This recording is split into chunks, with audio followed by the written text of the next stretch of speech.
মাদক বিরোধী কার্যক্রমে গতিশীলতা আনয়নের লক্ষ্যে মাদক দ্রব্য নিয়ন্ত্রণ অধিদপ্তরের আভিযানিক সক্ষমতা বৃদ্ধি, প্রাতিষ্ঠানিক ক্ষমতায়ন এবং আইনকে যুগোপযোগীকরণের নিমিত্তে বাংলাদেশ সরকার মাদক দ্রব্য নিয়ন্ত্রণ আইন 2018 এর সংশোধনের প্রয়োজনীয় উদ্যোগ গ্রহণ করেছে। এটাও পরে কথা বলবো আপনাদের সাথে। এই বছরের 16 ফেব্রুয়ারি জৈব নমুনায় মাদক দ্রব্য শনাক্ত পরীক্ষা ডোপ টেস্ট বিধিমালা 2026 জারি করা হয়েছে। এই বিধিমালা মাদক মুক্ত সমাজ গঠনে একটি যুগান্তকারী পদক্ষেপ। আইন প্রয়োগের পাশাপাশি আমরা বিশ্বাস করি প্রতিরোধই সর্বোত্তম উপায়। মাদকের চাহিদা কমাতে পারলে সরবরাহ কমে আসবে। বর্তমান সরকারের নির্বাচনী অঙ্গীকার অনুযায়ী মাদকের মরণশীল থেকে যুব সমাজকে মুক্ত করার জন্য ব্যাপক সচেতনতামূলক কর্মসূচি বাস্তবায়ন করছে। এই লক্ষ্যকে সামনে রেখে সারা দেশে জনসচেতনতামূলক কার্যক্রম, শিক্ষা প্রতিষ্ঠানে মাদক বিরোধী সাংস্কৃতিক ও শিক্ষামূলক কার্যক্রম এবং প্রশিক্ষক ও মেন্টর তৈরির কার্যক্রম জোরদার করা হচ্ছে। মাদক বিরোধী প্রামাণ্য চিত্র তৈরি করে বিভিন্ন ইলেকট্রনিক ও ডিজিটাল প্ল্যাটফর্মে প্রচার করা হচ্ছে, যা মাদকের ভয়াবহ পরিণতি সম্পর্কে সচেতন করার ক্ষেত্রে গুরুত্বপূর্ণ ভূমিকা পালন করছে। মাদকাসক্তি একটি রোগ। যারা মাদকাসক্তির ফাঁদে পড়েছেন তারা অপরাধী নন, তারা রোগী।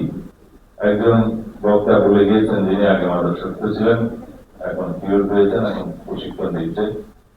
আমি মনোযোগ দিয়ে শুনেছি।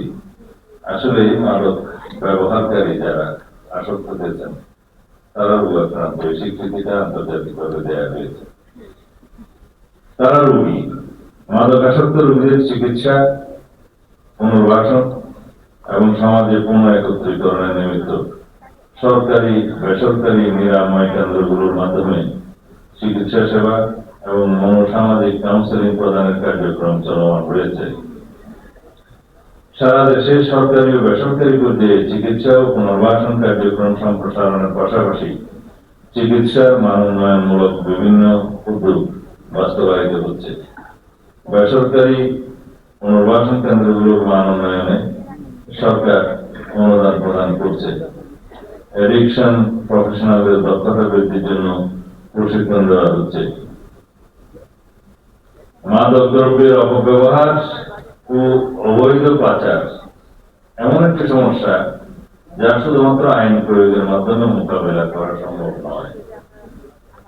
আইনের কার্যকর প্রয়োগের পাশাপাশি সমাজের সকল স্তরের মানুষের সক্রিয় অংশগ্রহণ নিশ্চিত করে একটি শক্তিশালী মাদক বিরোধী সামাজিক আন্দোলন গড়ে তুলতে হবে।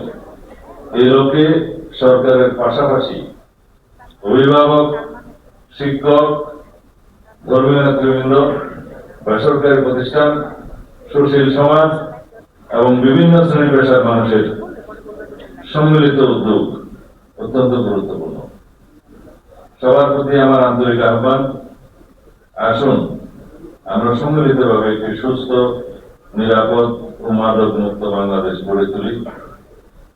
এই দিবস উপলক্ষে জড়িত সকল কর্মসূচির সার্বিক সাফল্য কামনা করছি এবং উপস্থিত সবাইকে আন্তরিক ধন্যবাদ জানিয়ে আমার বক্তব্য শেষ করছি। লিখিতের মধ্যে শেষ করছি।